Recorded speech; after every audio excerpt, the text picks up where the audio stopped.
Bien, donc bonjour à tous.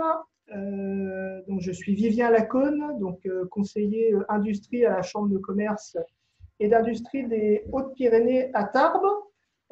Donc, je suis accompagné de ma collègue Clémence Mouledous, donc, qui va m'aider à animer ce webinaire, et de Laurent Dallier, donc de la société Foxys, donc, qui va animer ce webinaire donc sur le pilotage d'une entreprise avec le digital.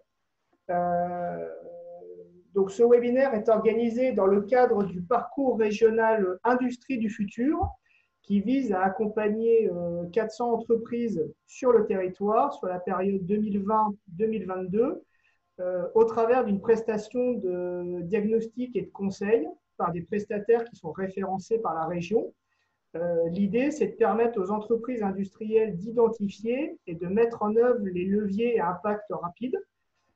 Voilà, et donc de proposer des accompagnements particulièrement adaptés pour rebondir vers un modèle industriel performant, résilient et durable. Et puis, en complément de ce programme Industrie du futur, donc il y a également les offreurs de solutions. Donc en fait, ce sont des sociétés qui ont une expertise technique, dont Foxys fait partie, et donc qui permettent aux entreprises qui souhaitent rentrer dans ce parcours de faire appel à des spécialistes pour des déploiements rapides sur les thématiques qu'elles auront choisies. Voilà. Donc, sans plus attendre, je vais laisser la parole donc, à Laurent Dallier donc, de la société Foxys, donc, qui va animer cet atelier et que je remercie déjà. Merci de nous avoir proposé d'animer ce webinaire. Donc, Laurent Dallier, je vais vous présenter comment piloter son entreprise avec le digital. Donc, dans un premier temps, je vais présenter qui je suis et qu'est-ce que ma société fait. Je vais rapidement expliquer les différentes solutions numériques qui existent aujourd'hui sur le marché. Je ne vais pas toutes les énumérer parce qu'il y en a de nombreuses, parce que les solutions sont nombreuses. Enfin, je vais montrer en quoi consiste une transformation numérique et après, je vous donnerai quelques conseils qu'aujourd'hui on préconise, nous Foxys, à nos clients. Donc, pour savoir, je m'appelle Laurent Dallier, je suis le fondateur de la société Foxys. En fait, ça fait depuis… Oui, On ne voit pas l'écran, on va partager pardon. Oui. ça, et je reprends juste la parole une minute. Donc, pour les personnes qui assistent à ce webinaire, si vous avez des questions, des interrogations, donc n'hésitez pas à utiliser la fonction chat. Voilà, et donc on prendra les questions à la fin qu'on pourra poser à Laurent pour qu'on puisse échanger sur vos questions particulières. Voilà, n'hésitez pas à alimenter au fur et à mesure. Pardon Laurent, je vous laisse la parole. Désolé, je reprends. Je vais animer le webinaire Piloter son entreprise 4.0. Donc, comme je vous disais, je vais me présenter rapidement ainsi que la société. Je vais présenter les différents types de solutions qu'il existe sur le marché. Enfin, rapidement, je vais expliquer en quoi consiste une transformation numérique. Donc, c'est juste quelques briques. Hein. Et enfin, vous donnerai quelques conseils. C'est les conseils qu'on prodigue aujourd'hui à nos clients actuels. Donc, j'ai conçu en fait un ERP, puisqu'il y a environ une dizaine d'années, quand j'ai débuté dans l'aéronautique, je ne trouvais pas de solution adaptée à mon cœur de métier. Donc, j'ai une expertise de 7 ans dans la mécanique de précision avec différents postes, puisque j'ai terminé directeur d'un site de production. En 2018, on a décidé de commercialiser le ERP qu'on servait déjà depuis longue date. Aujourd'hui, on accompagne depuis 2018 une trentaine de TPE dans cette transformation numérique. Et aujourd'hui, on a environ un peu plus de 500 utilisateurs quotidiens qui se servent de notre solution. Donc, les types de solutions numériques, en fait, il en existe plusieurs. Donc, ils sont thématisés. Donc, la plupart du temps, vous avez du jargon purement informatique. Donc, le CRM va rassembler tous les logiciels de gestion clientèle, mais aussi ils peuvent faire gestion fournisseur, donc du devis à la commande jusqu'à la gestion des tournées. Logiciel de gestion de production, donc gamme de fabrication, calcul de charges, planification, c'est une gestion de l'atelier. Tout ce qui est GMAO, c'est la gestion de la maintenance. Donc, il y a de plus en plus de solutions qui vous proposent de la GMAO avec de la prédiction. GQAO, c'est la gestion de la qualité. Donc, on le voit de plus en plus, surtout sur des sociétés aéronautiques et agroalimentaires, où c'est qu'il y a des contraintes euh, fortes au niveau du respect de la qualité. Et quelques solutions aujourd'hui proposent aussi d'intégrer tout ce qui est document unique et RGPD.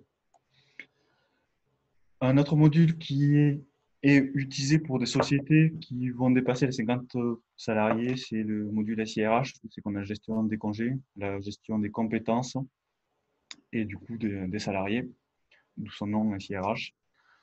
Une autre particularité qui arrive de plus en plus et qui est couplée souvent avec le cloud ou le SaaS, donc l'accès à distance, c'est la GED, donc c'est la gestion documentaire de tous les éléments numériques. Un dernier point, enfin un avant-dernier point qui est le BI, donc c'est Business Intelligence. En fait, c'est pouvoir faire du reporting en temps réel sur du big data et de rendre compréhensible toutes les données que vous avez dans l'outil. Et enfin, vous avez un module qui est lié plutôt à la compta, donc la comptabilité, donc avec l'édition du grand livre, les amortissements, etc., tout ce qui est lettrage. Donc voilà les grandes catégories, donc il en manque d'autres, il y a le MES pour les ateliers tout connectés, mais bon, c'est les grandes catégories qu'on retrouve aujourd'hui sur le marché. Il y a une catégorie que je n'ai pas mentionnée qui va regrouper tous ces petits, on va dire, modules, c'est le RP. Le RP, en français, c'est appelé PGI, pour logiciel de gestion intégrée. Ça rassemble l'intégralité de tous ces modules. C'est que ça permet d'avoir de la donnée unique dans toute la société. Donc, les types de solutions de RP ou n'importe quoi, vous pouvez les installer de plusieurs façons, soit en SaaS, donc à l'extérieur, soit sur serveur, soit sur PC. Du coup, ça amène des contraintes d'architecture informatique et des coûts différents. Derrière, vous pouvez avoir des solutions aussi qui sont dédiées qu'au métier ou des solutions qui sont plutôt généralistes mais qui vont couvrir du coup plusieurs activités. Ou enfin, la plus chère, c'est les solutions développées exprès pour votre entreprise en instant T. Les types de solutions, ben, en fait, elles peuvent être soit propriétaires, soit open source. La différence entre le propriétaire et l'open source, c'est que le propriétaire, derrière, vous avez une société qui l'a développé et qui prend des gages de garantie, alors que l'open source, c'est un logiciel gratuit. Donc, c'est que derrière, pour se retourner en termes de sécurité, ce n'est pas la même chose. Les solutions peuvent être vendues soit par module, ce qui se faisait beaucoup avant, dans les années 2000. Aujourd'hui, vous allez plutôt retrouver des solutions globales où c'est que vous avez tous les modules. Du coup, ça vous permet de progresser et de ne pas forcément rajouter des surcoûts des années suivantes. De plus en plus, on voit des solutions qui passent sur de la location et non sur de l'achat de logiciels. C'est-à-dire qu'ils vont, aujourd'hui, si vous achetez un logiciel, ils vont fortement vous conseiller de faire une maintenance. Du coup, on voit de plus en plus de solutions qui vont vous proposer une location. Du coup, ça amoindrit le coût d'acquisition. Mais du coup, vous avez un SAV qui est prolongé dans le temps, ainsi que des mises à jour qui sont récurrentes et qui sont comprises dans l'abonnement. Ces solutions, donc, elles ont évolué dans le temps. Donc, les premières solutions qu'on a vues, c'était des logiciels de gestion. Donc, ça nous permettait d'analyser le passé. Petit à petit, on a voulu essayer d'analyser le présent et le futur proche. Du coup, on appelait ça des logiciels de pilotage. Et maintenant, il y a l'émergence de nouvelles solutions. Donc, il y a deux branches qui sont sorties. La première branche, c'est le prédictif, c'est essayer d'anticiper ce qui va arriver. Donc, on le voit, c'est très, très poussé sur tout ce qui est maintenance, anticiper les pannes pour que la société puisse tourner tout le temps. On peut essayer aussi d'anticiper les ventes. Tout ça, enfin, il existe plein de solutions qui vont servir de l'intelligence artificielle pour arriver à leur fin. Il y a une autre thématique qui vient de sortir, c'est entre guillemets l'assistant numérique.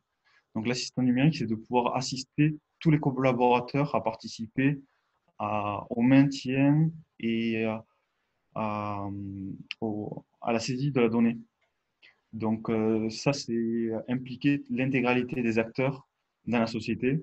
Aujourd'hui, on voit beaucoup la transformation numérique qui est amenée avec un autre slogan qui est l'humain au cœur de la transformation numérique, puisque c'est les personnes qui vont porter ce projet, c'est les personnes qui vont être impactées par ce projet. Donc voilà pourquoi il y a un nouveau point qui est sorti et qui permet d'avoir des interfaces beaucoup plus digestes. Donc la transformation numérique, en fait, c'est venu parce que les nouvelles technologies nous ont permis de développer de nouvelles solutions plus agréables, plus rapides, plus performantes. Aussi, ce qui est passé, c'est que petit à petit, dans nos entreprises, il y a un changement de culture dû au changement générationnel. Du coup, de plus en plus, les personnes sont habituées au numérique. Donc, on a cette émergence et cette volonté dans les sociétés de transformer les sociétés dans le numérique. Et aussi, il y a un rôle non négligeable, c'est qu'il y a la concurrence. Donc, le numérique vous fait gagner beaucoup de temps et beaucoup d'argent, du coup. Du coup, vu que le monde est assez concurrentiel aujourd'hui, c'est très intéressant de passer sur du numérique. Donc, passer sur le numérique, c'est très bien, mais il y a de fortes contraintes derrière. Donc, la première contrainte, c'est l'humain. Donc, c'est qui va être impacté directement aussi bien sur son quotidien que sur son travail, puisque derrière, ça peut changer des postes de travail. Nous, on a vu des postes de travail complètement changer du demain. Ça va aussi changer la façon dont vous travaillez, c'est-à-dire que les flux de l'entreprise ne seront plus les mêmes par le digital que sans le digital. Ça va complètement euh, couper les organisations qui existent aujourd'hui pour les transformer. Donc, on retrouve plutôt des, des organisations plus plates, moins hiérarchiques. Et après, il y a un fort impact sur la notion financière, puisque ça va changer un petit peu aussi les flux financiers de votre entreprise, les flux commerciaux, les flux d'achat. Donc, ça, ça fait bouger beaucoup de choses. C'est pour ça qu'on parle d'une transformation. Donc, aujourd'hui, quand je rentre sur un nouveau projet, j'aime bien poser deux questions. La première, c'est combien de tableurs Excel utilisez-vous à ce jour pour gérer votre entreprise? Donc, souvent, c'est aux alentours de 10-20 classeurs Excel. Et la deuxième question que je pose, c'est combien de personnes se servent de ces tableaux Excel? C'est-à-dire combien de personnes ont accès à cette donnée, à la donnée de l'entreprise. Donc là, on s'aperçoit que la plupart du temps, il n'y a qu'un quart de l'entreprise qui a accès à ces fichiers. Donc, c'est-à-dire qu'un quart de la donnée est accessible par les salariés d'entreprise. Donc, nous, les étapes qu'on a, donc, ça change en fonction des projets. Là, c'est vraiment une architecture simple, enfin un plan d'action simple. Mais la plupart du temps, nos clients, on leur conseille de rechercher toutes les solutions sur le marché pour savoir tout ce qu'il existe, ouvrir complètement le panel pour pouvoir définir un cahier des charges le plus précis de ce qu'on veut, euh, faire des tests, de demander des démonstrations générales et après faire une présélection d'un top 3. Cette présélection de top 3, on voit de plus en plus de tendances, c'est de demander aux éditeurs de mettre une version d'essai avec quelques données de l'entreprise pour qu'ils puissent essayer par eux-mêmes de se servir de la solution. Donc là, du coup, ça amène à ce que les éditeurs aient des solutions assez intuitives pour pouvoir capter un prospect ou à pouvoir impliquer de suite des personnes sans forcément avoir beaucoup de formation. Une fois que le projet, enfin, la solution est choisie, il y a un temps d'installation. Donc, dans ce temps d'installation, ben, ça peut être plus ou moins long. On peut ou pas récupérer l'intégralité des données d'un ancien système. Donc là, moi, je dis attention, puisque derrière, on va ramener une architecture telle que vous l'avez dans votre ancien système, on va la ramener sur le nouveau système. Donc voilà, enfin, il y a plein de questions. C'est une étape, on va dire, assez charnière, mais les éditeurs sont habitués à cette étape. Enfin, vous avez une étape de formation, dite la formation initiale. Cette formation initiale, ça dépend complètement des éditeurs. Certains vont vont vous regrouper l'intégralité des formations sur plusieurs jours et pour que vous maîtrisez parfaitement tout l'outil. D'autres philosophies, nous, on en fait partie, c'est d'amener des formations sur du moyen terme, c'est-à-dire espacer les journées de formation afin de maîtriser la progression de l'entreprise dans l'outil et du coup de vérifier l'implication de chacun. Le dernier point qu'on retrouve dans l'implantation d'un ERP, c'est l'intégration des développements spécifiques, s'il y en a eu, puisque il peut arriver qu'aucune solution ne colle réellement à votre besoin. Du coup, des développements spécifiques sont à prévoir. Donc là, je vais vous donner un petit peu notre retour d'expérience sur ce qu'on rencontre comme TPE, comment les TPE fonctionnent avant notre arrivée. Aujourd'hui, la plupart du temps, ils reçoivent les mails, par mail les commandes, les devis, toutes les demandes. Elles vont mettre une partie de ces données dans le CRM et les autres, elles vont les stocker dans des dossiers. Donc du coup, ils ont presque tous un CRM au moins pour saisir les factures, puisque c'est légal, c'est une obligation légale. Du coup, ils saisissent la plupart du temps les devis. Certains ne saisissent même pas. Derrière, si c'est une commande, ils vont remplir un fichier Excel pour remplir tout ce qui est ordre de fabrication, tous les approvisionnements. Du coup, ils vont transformer toute la donnée qui n'est pas présente dans le CRM, ils vont les mettre sur des fichiers Excel. Ces fichiers Excel, pour pouvoir les transmettre dans l'atelier, comme je vous ai dit qu'il n'y avait qu'un quart qui se servait de ces fichiers Excel, ils vont faire des papiers. Les papiers, ils vont les donner dans l'atelier. Donc en fait, on voit que les flèches sont en train de diminuer au fur et à mesure qu'on est en train de passer de ces étapes. La dernière étape, c'est quand vous avez fini l'affaire ou le chantier, eh bien, vous allez les archiver.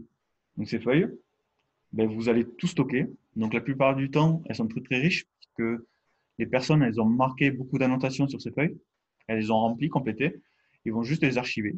Donc les déposer sur étagère ou certains sur du cloud ou sur des dossiers. Certaines sociétés font quand même un petit peu de remontée d'expérience, c'est-à-dire qu'ils vont remonter le nombre d'heures de passé, les achats, mais ça ne va pas beaucoup plus loin forcément. Du coup, c'est pour ça qu'il y a quelques flèches de remontée. Donc, c'est pour vous dire que la valeur ajoutée dans les sociétés que nous, on rencontre, la plupart du temps, c'est dans les archives. Donc, en mode papier, ou autrement en scanné PDF, mais du coup, inexploitable.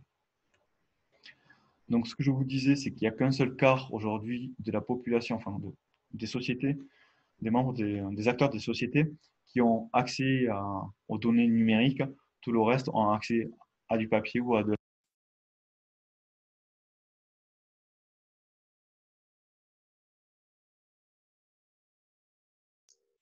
Par contre, on ne vous entend plus là. Je ne sais pas si c'est que moi.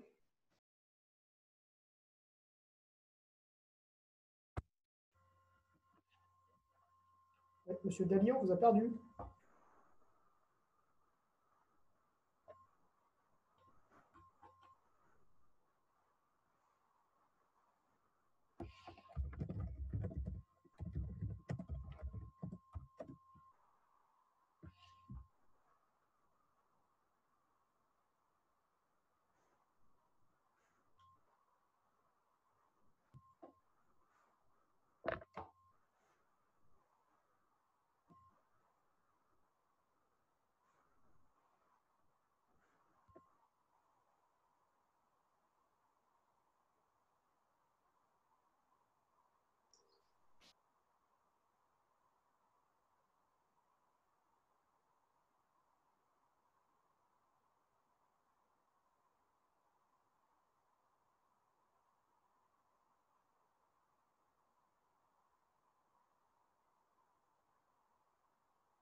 On va résoudre le problème.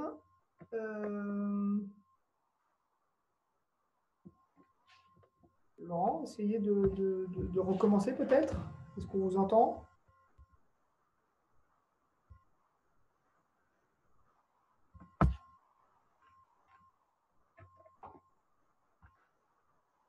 Désactiver. Bon.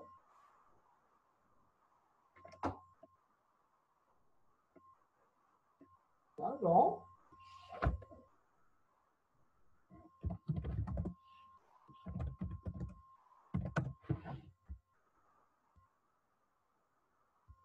Non, je ne vous entends pas.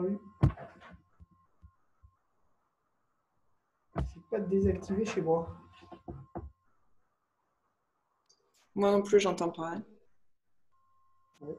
Je ne suis pas. Vous n'êtes pas muet, Laurent.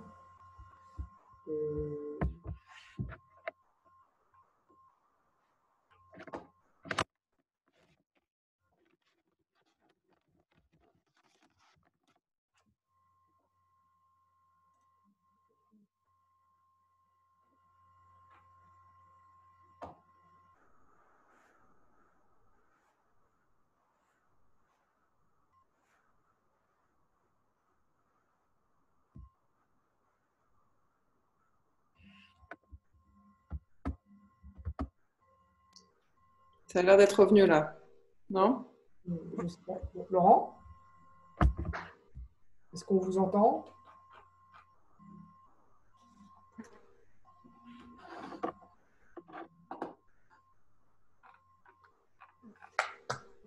Il y a quelqu'un qui me mentionne.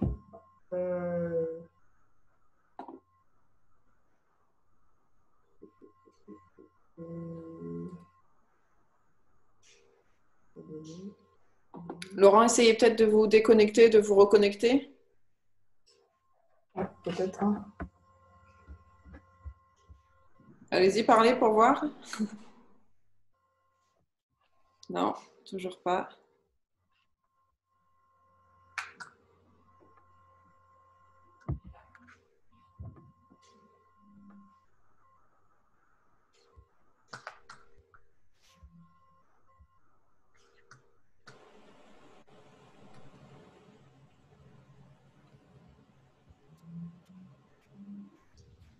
Quittez peut-être la réunion et reconnectez-vous sur le lien. On va voir si ça fonctionne. Oui, ça marchait bien là.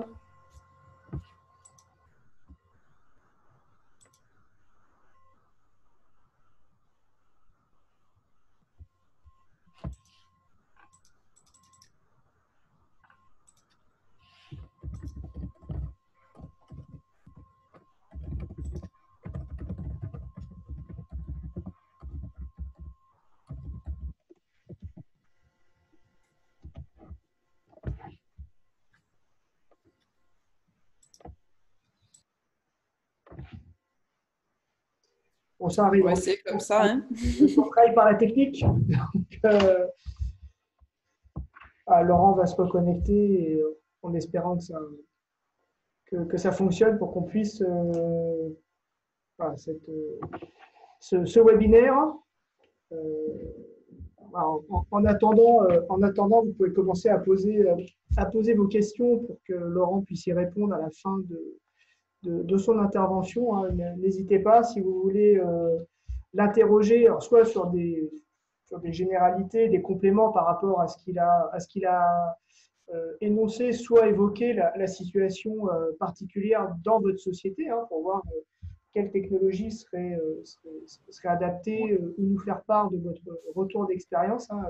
N'hésitez pas, soit par écrit, soit soit en vous donnant la parole le cas échéant. Laurent, on vous a retrouvé. Est-ce que Ouais, je vous entends. ça fonctionne? Parfait. Je vous entends. Du coup, Voilà. je sais pas où c'est que vous êtes. Parce que, Ouais, du coup, je parlais. Allez, on vous écoute. Du coup, je m'étais arrêté à quel diapo? Enfin, vous avez vu où l'arrêt? Mettez la présentation, on vous dira. On était à la transition avant ERP et après ERP. Ok. Enfin, on était à la bascule entre le avant et après. Ok. cherche. Bien sûr, il ne voit plus. Je cherche juste la présentation parce que du coup, je ne trouve plus.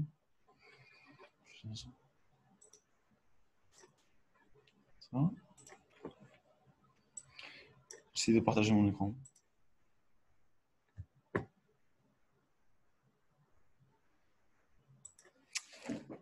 Hop. Est-ce que c'est bon là? Vous voyez l'écran? C'est tout bon. Donc, on repart. Hop. Ici, donc ça, c'était bon? Ouais, ça c'était bon. Donc, du coup, je disais que les flux dans les nouvelles entreprises transformées, elles changent. C'est-à-dire qu'aujourd'hui, c'est des ERP qui sont connectés avec l'extérieur. C'est qu'on partage de la donnée avec du client par des portails web, qu'on partage de la donnée avec des fournisseurs également par des portails web. On s'est récupéré aussi l'intégralité de mails. Donc, on va suivre le mail, l'évolution du mail avec ses pièces jointes pour pouvoir directement fluidifier la partie CRM, donc l'entrée de données.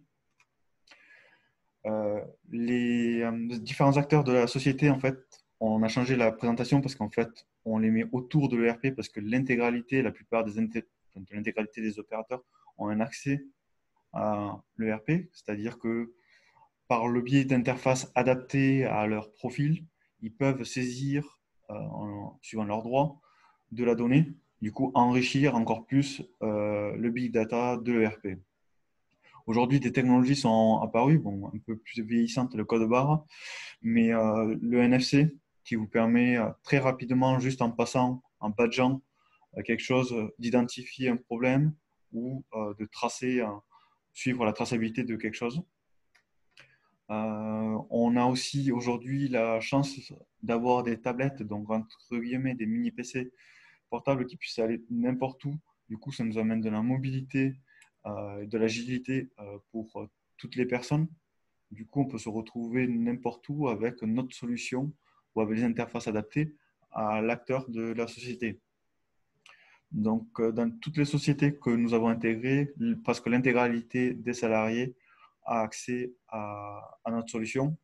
On va même au-delà, c'est-à-dire que même les personnes externes ont des droits, c'est-à-dire que les consultants ou les comptables ont des droits aussi pour aller sur le RP avec leurs limites. Et de plus en plus de solutions se connectent avec des logiciels métiers. Donc, les logiciels métiers, ça peut être des logiciels de dessin, des logiciels d'architecte. Vraiment, c'est des logiciels complémentaires à juste de l'analyse de la donnée. On le voit apparaître de plus en plus.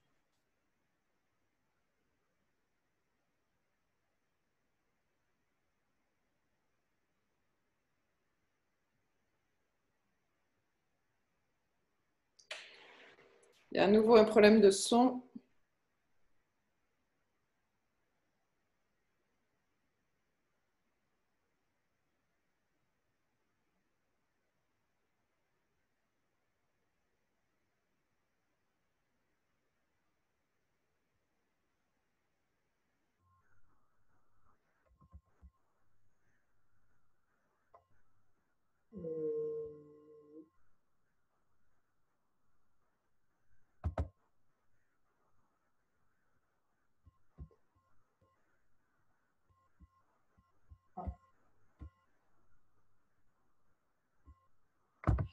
Laurent, on a encore un problème de son.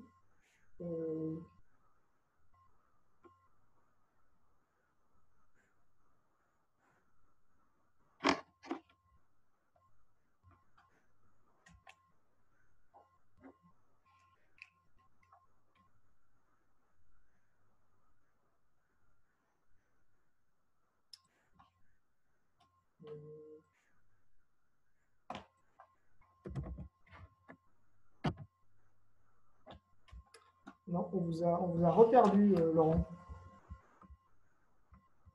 Vous m'entendez là? Oui, là c'est bon. On vous a retrouvé. En fait, je comprends pas. Il fait que me marquer que quelqu'un me met un muet. Bon, je sais pas, c'est Bon, désolé. bizarre. Donc, bon, j'espère que c'était qu'à cette diapo que ça a recoupé. Essayez de me faire signe. J'ai laissé le chat ouvert pour me faire signe. Du coup, en fait, ce que je disais, c'est qu'aujourd'hui, les entreprises, quand te mettent en place ce type de RP, au début, ils savent quels indicateurs ils ont pour piloter l'entreprise, mais avec le choix de toutes les données qu'ils ont, après, ils sont perdus, ils ne savent plus quel indicateur utiliser. Du coup, ça devient problématique pour eux parce qu'ils ne savent plus comment trop piloter leur entreprise. C'est là où c'est qu'on peut avoir des consultants qui viennent vous appuyer et amener un œil extérieur.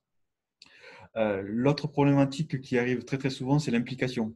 Donc là, j'ai marqué l'implication de tous les salariés, mais ce n'est pas forcément les salariés qu'il faut impliquer le plus. La plupart du temps, c'est aussi la direction. La direction, ça veut dire que c'est elle qui doit amener la volonté d'amener une transformation numérique. Puisque les salariés pourront être moteurs si on réussit à leur montrer que ce n'est pas forcément pour du flicage, entre guillemets, mais pour leur bien-être au travail, pour l'évolution de la société aussi au sens général. Un point qu'on a, enfin, que toute solution a avec du big data, c'est de savoir qu'est-ce qui est comme donnée qualitative de la donnée non qualitative. C'est-à-dire qu'il peut y avoir des erreurs de saisie, il peut y avoir des personnes qui vont saisir plus ou moins. Donc, du coup, c'est de réussir à trouver quelle est la donnée juste ou le plus juste possible pour pouvoir affiner derrière les projections de l'entreprise sur du court ou du moyen terme. Donc, pour ça, nous, on conseille fortement de mettre des indicateurs pour mesurer la qualité de la donnée qui est présente dans votre solution. Une des difficultés que vous avez dans la mise en place, là, cette fois-ci, d'un ERP, c'est de définir le niveau de la précision de la traçabilité. C'est-à-dire qu'on a des solutions aujourd'hui qui peuvent aller sur une précision vraiment très, très poussée, mais derrière, ça va amener des contraintes. Ces contraintes sont la plupart du temps mal perçues quand on met en place le ERP, mais sont très vite décelées quand vous le mettez en production avec les acteurs, surtout de l'atelier ou des chantiers. Du coup, en fait, c'est là la difficulté, c'est de savoir où c'est que vous mettez le curseur dans ce niveau de traçabilité ou de précision de la donnée. Un point qui arrive, surtout pour les gros chantiers, c'est de réussir à estimer le volume horaire que la mise en place va vous coûter à vous en termes de ressources humaines internes pour ce déploiement. Puisque aujourd'hui, enfin, on a vu des statistiques au niveau national où c'est qu'en fait, c'est limite multiplié par 2 le coût d'un ERP, la mise en place sur la main-d'œuvre interne, enfin les coûts internes, quoi. Donc, ce n'est pas négligé, cette mise en place. C'est pour ça que nous, on privilégie sur du moyen terme, puisque derrière, c'est plus vite absorbé et au moins, on est sûr de la montée en charge de l'outil.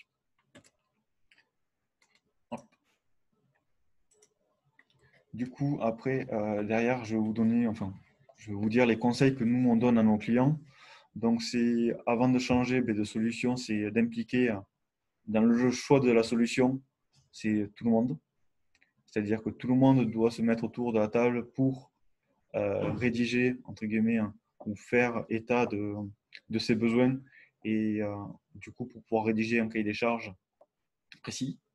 Que ce soit le client qui soit maître du plan d'action et pas forcément le consultant. Donc, on conseille vraiment à ce que le client maîtrise et pousse, puisque le consultant, autrement, peut vous amener sur des dérives. On va vous conseiller aussi de définir un budget avant, enfin d'essayer de l'estimer avant, et ainsi que le volume horaire, mais ça je en ai parlé juste un petit peu avant. Pendant le changement, nous on conseille de faire une montée en charge progressive, c'est-à-dire de ne pas avoir les formations monoblocs dès le début, mais d'avoir des formations un petit peu esselées dans le temps pour être sûr que vous maîtrisez parfaitement par palier la solution et avoir un retour d'expérience pour les formations suivantes. Enfin, solliciter aussi un maximum les intégrateurs, parce que ces intégrateurs, ils ont souvent des solutions techniques ou des astuces par rapport à leur expérience, puisqu'aujourd'hui, on voit plusieurs fonctionnements de société. Du coup, on a plusieurs astuces de comment on peut contourner un petit peu la solution ou comment l'utiliser au maximum. Ce que j'aime bien faire et ce que je conseille vivement, c'est de faire tester, une fois qu'on a défini un flux de fonctionnement de l'outil, de le faire tester à des novices. Donc aussi bien des novices, c'est-à-dire un stagiaire ou un intérimaire, ou même une personne qui n'a pas du tout de ces fonctions, pour voir si le flux il est compréhensible de tous et adapté. Ça vous permet dans le futur que s'il y a une embauche, la personne elle puisse s'insérer facilement dans votre entreprise, puisque l'ERP devient un petit peu l'ossature de votre entreprise, enfin, l'arête principale de votre entreprise. Donc, le dernier conseil que je peux vous donner, c'est de mettre en place des indicateurs pour veiller à ce que l'implication soit toujours. Mettre un indicateur aussi à vérifier sur la qualité de la donnée. Donc, il y a des indicateurs stratégiques qu'on peut mettre en place pour mesurer, on va dire, ces dérives de données. Et pour finaliser un petit peu cette mutation, on conseille de faire un retour d'expérience sur l'avant et l'après digital, comment c'est vécu par l'entreprise, par les acteurs, pour savoir en fait comment la société peut évoluer dans ce nouveau flux, dans ce nouveau fonctionnement. Donc, j'espère que ça vous a plu ce que j'ai présenté.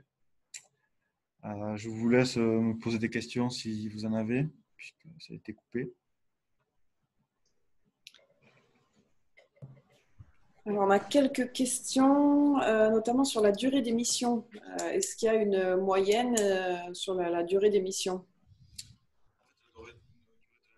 Dépend de la taille de l'entreprise aujourd'hui. Enfin, on a des.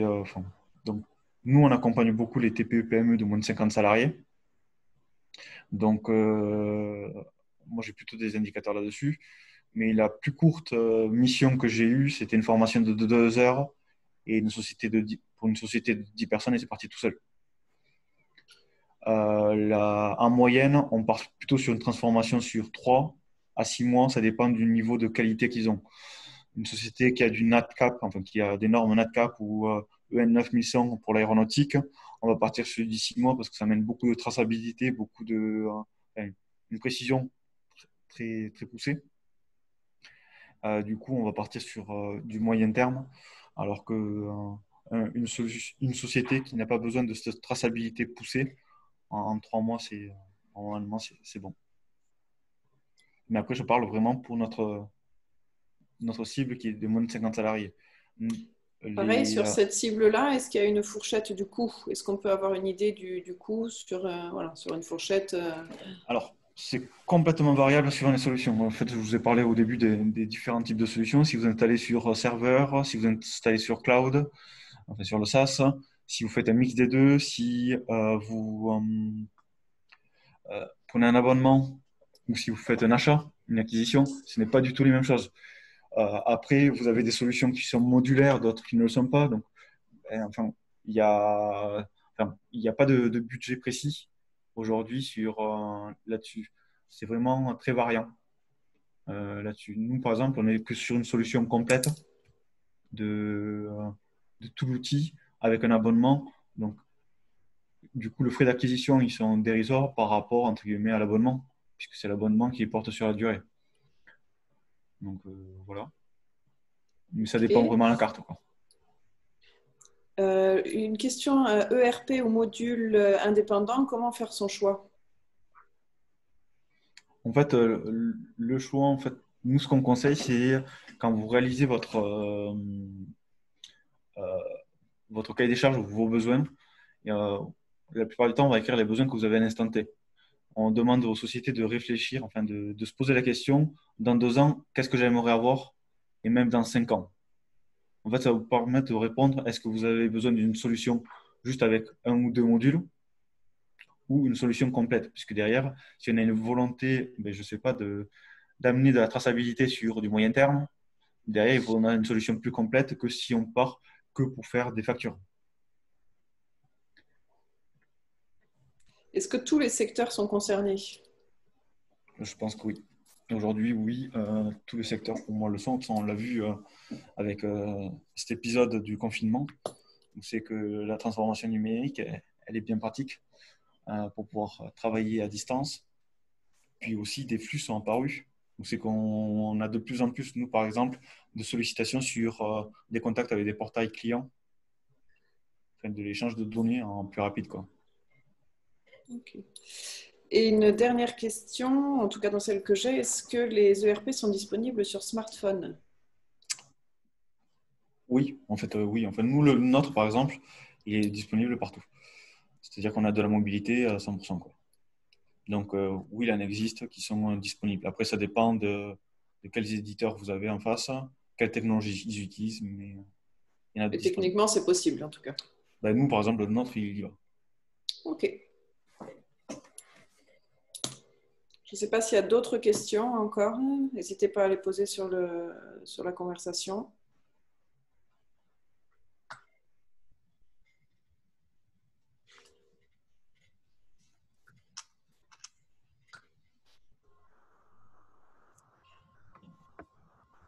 Peut-être une dernière là, qui est plus, on va dire, de la prospective, on va dire, sur un peu les grandes tendances sur les ERP. On va dire, si on fait un peu de prospective à 5 ans, un ERP demain, c'est quoi? Il y a déjà eu un choc avec le prédictif et l'arrivée de l'intelligence artificielle. Mhm. C'est que ça est en train de bouleverser un petit peu les tendances. C'est qu'on est en train aussi de rentrer de plus en plus, entre guillemets, des acteurs de la société. Donc, en fait, on a encore plus de données. On essaye d'assister quoi, chaque personne dans la société. Donc, ça amène une grosse mutation, enfin une grosse évolution. Mais je pense qu'à très court terme, c'est même pas à 5 ans, hein, chaque société doit être obligée de s'équiper de ce type d'outils pour, d'une, parce qu'on est habitué dans le quotidien à utiliser du numérique, et de deux, parce que la réalité économique nous fait qu'on doit aller plus vite et se consacrer à notre métier et pas à la saisie de la donnée pour le comptable et vite à avoir un retour sur l'expérience de tout ce qu'on fait. Donc, je pense que ça va être un outil incontournable, mais on va l'avoir de plus en plus ouvert aux autres solutions. Donc, pouvoir échanger des solutions, pouvoir échanger avec l'extérieur de façon sécurisée. Enfin, la mutation, elle va y être. On va dire que le cœur, il existe, mais il y aura toujours une mutation par rapport on va dire, aux habitudes qu'on a dans notre quotidien. Ok, très bien, c'est clair. Ben, je crois qu'on n'a pas d'autres questions sur le chat de la part des spectateurs. Donc je vous propose qu'on s'arrête là. Donc, je remercie une nouvelle fois Laurent de la société Foxys pour sa présentation.